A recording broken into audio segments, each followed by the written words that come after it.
Plutôt que de faire une critique à chaud qui figerait un avis futile dans le temps, qu'à l'heure où La Voix de l'eau est un film vu par quasiment un quart de la planète sur laquelle nous vivons, il m'est paru plus intéressant d'essayer autre chose, de faire une sorte d'inventaire de pistes de réflexion à l'intention de ceux qui vont découvrir ou redécouvrir La Voix de l'eau aujourd'hui ou demain.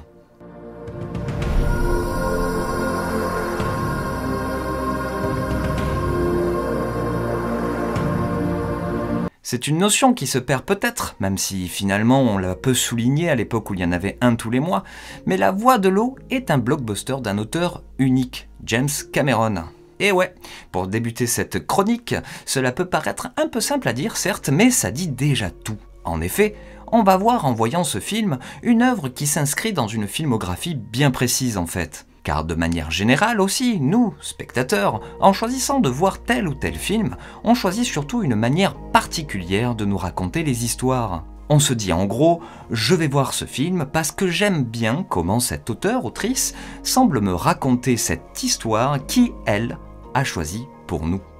Et c'est donc ce qui devrait nous motiver avec cette suite à Avatar. Ok, on vient voir la suite de quelque chose, mais c'est surtout un nouveau film de James Cameron, et il ne faut pas l'oublier. Un nom, un réalisateur toujours mis en avant, mais encore plus cette fois-ci. Parce que Disney, ayant récupéré la marque Avatar entre-temps, rappelons que le rachat de la Fox est intervenu en plein tournage de ses suites, Disney, ce rouleau compresseur ayant petit à petit construit des franchises qui rapportent gros, mais dont le spectateur n'a que faire de leur auteur en fin de compte, Disney a en fait poussé sans le savoir l'auteur de La Voix de l'eau à craindre une uniformisation de son œuvre. C'est ainsi que La Voix de l'eau est peut-être un blockbuster d'auteur encore plus marqué que de coutume. En veut pour preuve son écriture qui nous oblige, et oblige son nouveau studio donc, à faire avec Cameron sinon rien. Il est partout, quitte à ce que le récit prenne la tournure d'un spectacle parfois autoritaire, il faut le reconnaître. James Cameron criant dès le début « c'est mon film et pas celui d'un autre ». Donc oui, il est important de rappeler avant toute autre considération que La Voix de l'eau est bien un blockbuster d'auteur survitaminé, et que donc on se lance autant dans une histoire particulière que l'on sera attentif à celui qui la raconte.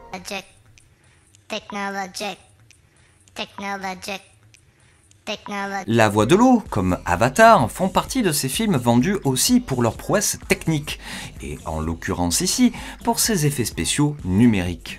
C'est en fait une habitude du marketing américain bien connue, à savoir celle de vendre à la même échelle le contenu et le contenant. Quelque chose qui, dans toute la carrière de James Cameron, fut aussi un exercice auquel il se pliait avec joie, son côté ingénieur fou adorant expliquer les astuces et innovations avec malice. Un exercice promotionnel qui pourtant nous fait faire fausse route avec son cinéma. En effet, selon moi, le sel du cinéma de Cameron est moins dans l'idée d'un cinéma d'effets spectaculaires que celle d'un cinéma des grandes émotions. C'est ainsi que de manière peut-être contre-intuitive dans les habitudes consommatrices actuelles, il ne faut pas rentrer dans un film de Cameron et par conséquent dans La Voix de l'eau en cherchant l'exploit technique, mais bien en se lâchant, à corps perdu, dans son histoire et ses personnages. Son credo ayant toujours été que les effets fonctionnent, qu'ils soient invisibles, qu'on les oublie. N'écoutez donc pas ceux qui vendraient ce film en disant que c'est le nec plus ultra, pas parce que c'est faux, bien au contraire, mais parce qu'au bout de 2 minutes, on va pas se mentir, on s'en fout. En ce sens, il serait intéressant de questionner la révolution annoncée du HFR pour La Voix de l'eau, qui visiblement ne marche pas sur tout le monde, à l'instar de la 3D pour Avatar, par une lecture plus organique et propre à son dramaturge même. Mais mis à part, autre point concernant la technologie au sens large, ce film sort après la grande démocratisation du jeu vidéo. Un phénomène qui s'opère en fait depuis 10 ans et la sortie du premier Avatar, comme c'est bizarre. C'est donc indéniable, La Voix de l'eau parle aussi en grande partie à cette audience, qui est maintenant très familière à ce type d'image, présent partout dans nos vies de tous les jours. Alors du coup, niveau détracteurs, quand le premier Avatar a été jugé comme le Pocahontas avec des bonhommes bleus parce que c'était la génération des Disney en VHS qui avait la parole, eh bien aujourd'hui, La Voix de l'eau est jugée telle une cinématique en 48 fps bien foutue, mais pas originale pour dessous. Car c'est un fait, ce sont maintenant majoritairement les gamers qui imposent leur expertise sur la pop culture. Rien de méchant, hein, mais comme dit précédemment, d'un point de vue artistique, tout cela est faux, puisque c'est juste un film de Cameron, comme on verrait une toile de Van Gogh en 48 fps ou pas. C'est que la technologie est sa raison d'être et, de fait, le sujet même abordé dans tous ces films et non utilisé comme simple démonstration ou outil promotionnel. Ceci pouvant paraître paradoxal, puisque ce cinéma est clairement pensé et fabriqué pour tout le monde, en même temps que c'est véritablement un truc à part. En d'autres termes, on pourrait comme ça ranger ce film au milieu d'autres films du même rang technique, et en même temps, pas du tout, il n'y a pas d'égal. Et dans La Voix de l'eau, ce sujet de la technologie prend carrément les traits de personnages comme Kiri ou encore celui de Quaritch. Ainsi, ces techniques employées peuvent rebuter certains, mais sont aussi, faut le rappeler, pas du gadget, mais bien faisant partie du cœur de l'histoire que nous avons choisi d'aller voir.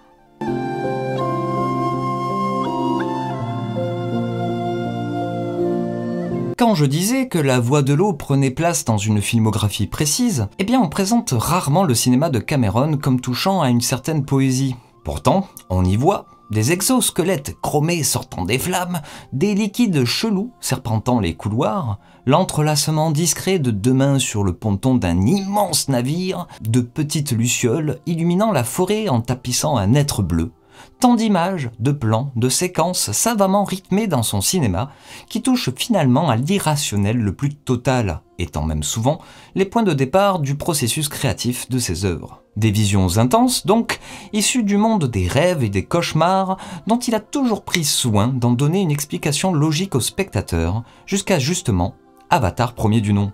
En effet, Eywa, l'esprit, l'arbre, l'énergie, que sais-je, est à Cameron ce que la force est chez Lucas, sauf qu'il en prend le chemin inverse. En effet, là où Lucas a ressenti le besoin d'en expliquer le fonctionnement plus sa saga se déployer, Cameron semble lui brouiller un peu plus les pistes dans La Voix de l'eau, rappelant peut-être que certaines choses sont inexplicables et c'est tant mieux. Le docteur Augustine arrivant à une forme de réponse vers la fin du premier Avatar, alors que, ici, dans sa suite, elle est littéralement éjectée du récit avant même de lâcher un seul mot d'explication, comme si le film lui disait « Knock knock, who's there ?» Car je vois dans La Voix de l'eau une forme de résistance momentanée. Le mot est même lâché à la fin du film.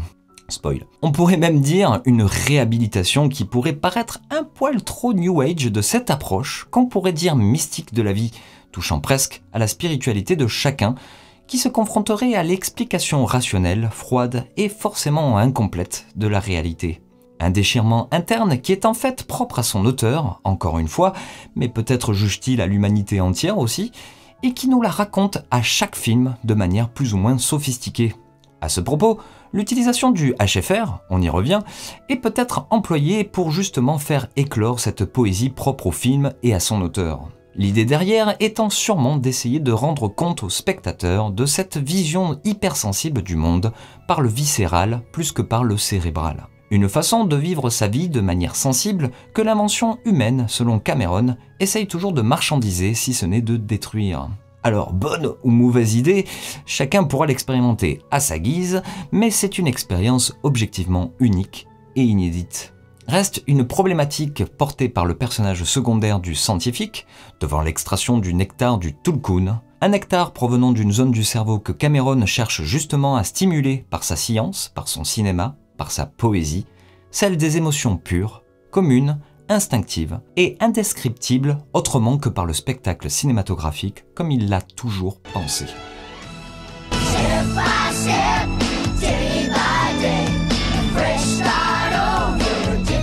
Là où le récit du premier Avatar nous racontait l'émancipation à la première personne d'un individu, ici, dans La Voix de l'eau, un tournant important s'opère l'air de rien. Nous suivons un groupe de personnages. Et ouais, c'est un pari osé dans l'époque actuelle, où pour rappel l'individu est Dieu, où chacun crée sa propre légende et consomme même de manière compulsive la légende d'autres individus, perpétuant l'idée de réussite personnelle. Eh bien, l'air de rien donc, en évitant de jouer un peu trop les donneurs de leçons, c'est à total contre-courant que La Voix de l'eau éclate volontairement les points d'accroche pour le spectateur. Alors pour faire renaître ce type de récit en apparence plus démocratique et ludique, car chacun pouvant s'identifier à tel ou tel personnage tout en faisant corps avec une multitude complexe, l'idée fut simple et en même temps purement respectée dans ses codes, le bon vieux drame familial. Parce que oui, au même titre que Le Parrain, Running on Empty ou Maman j'ai rétréci les gosses au choix, La Voix de l'eau fait en effet partie de cette catégorie protéiforme bien connue de tous. Encore plus quand on remarque que parfois le film fait le lien avec tout ce que les récits antiques faisaient aussi de ces questions. C'est ainsi qu'aussi étonnamment que ça puisse paraître, La Voix de l'eau creuse les étapes clés, ou les poncifs selon comment on veut le voir, de ce sous-genre. Allez, pêle-mêle. L'ado rebelle, le sacrifice du premier, la famille recomposée, qu'est-ce qu'être une mère, un père, le délogement, l'immigration, l'adoption, le déterminisme tribal, le rapport à un animal de compagnie même, les rituels, le deuil, bref, un condensé de tout ce que le dispositif familial induit dans un récit, quitte à déstabiliser ce public qui venait peut-être chercher plutôt les exploits guerriers d'individus face à d'autres individus. D'ailleurs, il est intéressant de noter que c'est peut-être dans un autre sens aussi le premier vrai film destiné à la famille que réalise James Cameron dans sa carrière. Alors quelle meilleure porte d'entrée que de justement parler carrément de la famille.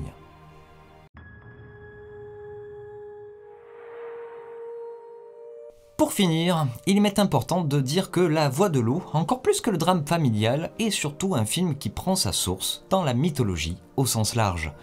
James Cameron ne l'a jamais caché à vrai dire, il inscrit son cinéma dans une mythologie moderne. Une idée comme quoi ces histoires feraient autant référence à des récits vieux comme le monde qu'il y aborde des thèmes bien actuels. C'est pour cela qu'une des réactions récurrentes face à un film de Cameron est la non-surprise.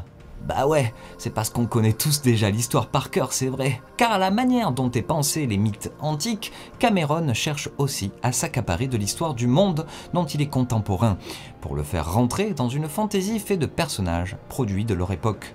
Les dieux de l'Olympe changeaient alors en extraterrestres anthropomorphes aux traits de divinité hindoue comme vision fantasmée de l'être humain, par exemple. Aussi, avec le succès sans précédent du premier Avatar, Cameron élargit encore un peu plus ses points d'accroche avec des récits séminales venant du monde entier, pour proposer, et c'est en cela que l'aspect saga est en soi pris de manière littérale, pour proposer donc un voyage d'Ulysse, un voyage en Occident, mais pour le cinéma. Un récit fleuve donc contenant le monde entier, toutes ces histoires, ses tiraillements, ses paradoxes, sa beauté et sa laideur, mais dans un écrin qu'on dirait imaginaire et à la portée de tous. Et tout cela pour exprimer toujours les choses de manière bicéphale. La face d'une pièce en cachant une autre, l'unité ne faisant qu'à partir de deux, que l'endroit et l'envers, le ciel et la terre, Gaïa et Uranus, le yin et le yang, le jour et la nuit, sont et ont toujours été les agitateurs de notre existence propre. C'est donc tout cela que l'on a peut-être du mal à aborder dans le monde d'aujourd'hui, ce caractère total et plein du récit mythologique,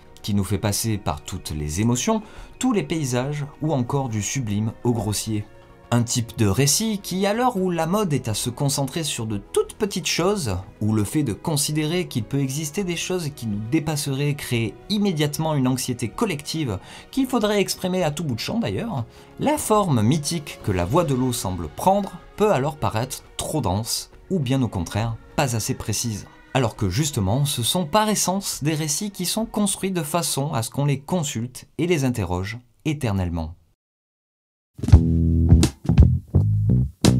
Donc voilà, je vais pas plus m'étendre. Vous imaginez bien que plein de choses que j'ai abordées dans cette vidéo pourraient être encore plus développées autre part, mais c'était bien tout le but de cette chronique, de susciter peut-être la réflexion envers une œuvre qui, je pense, fera encore plus parler d'elle dans les années à venir, comme Avatar, premier du nom, l'avait déjà fait pendant pas moins de 13 ans. Keep on like you do.